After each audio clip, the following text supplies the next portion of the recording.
విజ్ఞప్తి అగైన్, ఎందుకంటే టైం తక్కువ ఉంది. నేను సాయంత్రం కలుస్తాను. దయచేసి కలవాలనుకున్నప్పుడు కాదు, సీరియస్నెస్ పోతుంది. అధ్యక్ష ఎన్నిక అవుతుంది కాబట్టి అప్పుడైనా కలవచ్చు. తర్వాత నేను సాయంత్రం ఇక్కడే ఉంటాను కాబట్టి అప్పుడు కలిసే అవకాశం ఉంటుంది. ఈ మీటింగ్ 2-3 గంటల్లో మన 2 గంటల ఆలస్యంగా వెళుతున్నాం. ప్రజలకు కూడా ఒక మంచి మెసేజ్ పోవాల్సిన అవసరం ఉంది. 2.5 రోజులుగా చాలా బాగా చేశాం, చాలా స్పష్టత ఇచ్చాం. ఈ తర్వాత మళ్ళీ మనం నవనిర్మాణ దిశ జూన్ 2వ తారీఖున ప్రారంభించి మహాసంకల్పం జూన్ 8వ తారీఖున మనం కన్క్లూడ్ చేస్తున్నాం. అదే మరి తెలంగాణలో అక్కడ ఒక కార్యక్రమం తీసుకుంటున్నారు. అదే సమయంలో నేను ఇక్కడ మిమ్మల్ని కోరేది ఏంటంటే, ఈరోజు తెలుగు భాష ప్రపంచంలో ఎక్కడికి పోయినా మన ఉనికిని కాపాడేది, మనల్ని గుర్తించేది భాష. భాష మరిచిపోతే మన పుట్టుకే ప్రశ్నార్థకం అవుతుంది. బతకచ్చు కానీ భాషను కాపాడుకోవడం మన బాధ్యత కూడా. ఈరోజు అమెరికాకు పోతే ప్రపంచంలో ఏ దేశం వెళ్ళినా తెలుగువారు ఎంత బాగా భాషను కాపాడుకుంటున్నారు, సంస్కృతి సాంప్రదాయాలు కాపాడుకుంటున్నారు. మన దేశంలో అనేక భాషలు ఉన్నాయి. అన్ని భాషల్ని ఎవరి పాటికి వాళ్ళు కాపాడుకుంటూ భావి తరాలకు కూడా అందించే పరిస్థితి తీసుకొస్తున్నారు. మన రాష్ట్రంలో మీరు ఒకసారి చూస్తే ఒక భాషనే కాకుండా మనకుండే ఏవైతే వారసత్వ సంపద అనేక విషయాల్లో మనకు వచ్చింది. దీనికోసమే మనం అయితే ఇటీవల కాలంలో ఒక కమిటీ కూడా వేశాం. ఈ కమిటీ భాషను ఏ విధంగా కాపాడుకోవాలి, సంస్కృతి సాంప్రదాయాలు ఏ విధంగా కాపాడుకోవాలని ఒక కమిటీ వేస్తే అందులో పల్లి రఘునాథ రెడ్డి, మండలి బుద్ధప్రసాద్, పరకాల ప్రభాకర్ వీళ్ళ ముగ్గురు కలిసి వాళ్ళొక రికమెండేషన్ కూడా ఇవ్వబోతున్నారు. తెలుగు భాషా ప్రాధికార సంస్థ ఒకటి ఏర్పాటు చేయాలని, ఇంకొక పక్క 6 అకాడమీలు, సంగీత అకాడమీ, నృత్య అకాడమీ, నాటక అకాడమీ, లలిత కళ అకాడమీ, అదే మరి చరిత్ర అకాడమీ, ఇంకొక పక్క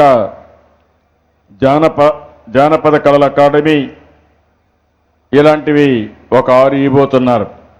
ఇవన్నీ వస్తే ఈ అకాడమీలు కూడా మళ్ళీ పునరుద్ధరించి మన సంస్కృతి సాంప్రదాయాలు, మన వారసత్వ సంపద, మన భాష మనం కాపాడుకోవాల్సిన అవసరం ఉంది.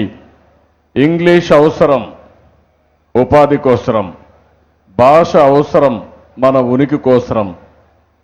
అందుకని మనం అందరం కూడా ఈ భాషను ఇంకా ఏ విధంగా పెంచాలి, ప్రతి ఒక్కరూ తెలుగు భాష పట్ల మక్కువెట్ట పెంచుకోవాలి. తెలుగు భాషలోనే ఐటీ కానీ ఇంకా నాలెడ్జ్ కానీ ఏ విధంగా పెంపొందించాలి, ఈ విషయాలన్నిటిపైన శ్రద్ధ పెడతాం. అవసరమైతే వాడుక భాషలో ప్రతి ఒక్కరూ వాడుకోవాల్సిన అవసరం ఉంది. అందులో కూడా తెలుగు భాషకు ఒక ప్రత్యేకత ఉంది.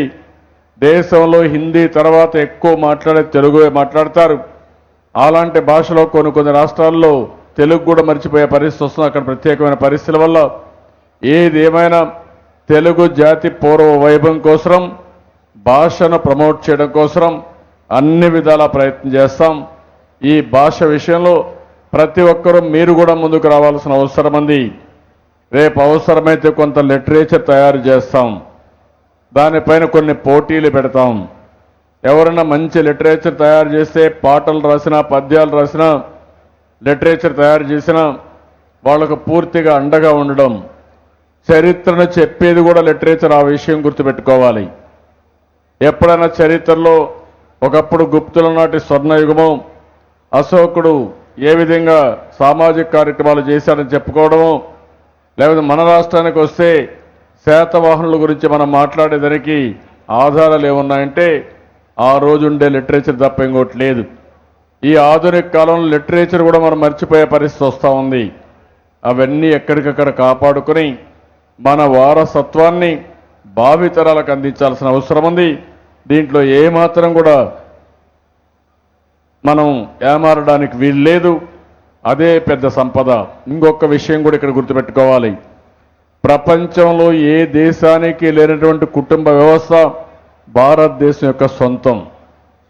ఏ రోజు అమెరికాకు పోయినా కూడా కుటుంబ వ్యవస్థను కాపాడుకుంటున్నాం.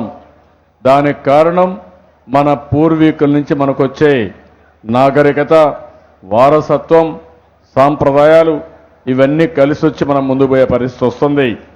అలాంటి సుసంపన్నమైనటువంటి నాగరికతని, భాషని మనం కాపాడుకుంటూ ముందుకు పోవాలని చెప్పి కోరుకుంటూ ఈ తీర్మానాన్ని ఏకగ్రీవంగా అందరూ ఆమోదించవలసిందిగా గట్టిగా చప్పట్లు కొట్టి మనస్ఫూర్తిగా ఆమోదించాలి. ఇండ్లలో తెలుగే మాట్లాడాలి, బయట తెలుగే మాట్లాడాలి. అవసరమైతే ఇంగ్లీష్ నేర్చుకోకపోతే మళ్ళా ప్రాబ్లం వస్తుంది. ఇంగ్లీష్ కూడా నేర్చుకోవాలి. ఉపాధికి ఇంగ్లీషు, ఉనికికి తెలుగు ఎప్పటికప్పుడు నేర్చుకొని మనం ముందుకు పోవాల్సిన అవసరం చెప్పి తెలియజేసుకుంటూ ఈ తీర్మానం అయిన తర్వాత నెక్స్ట్ తీర్మానం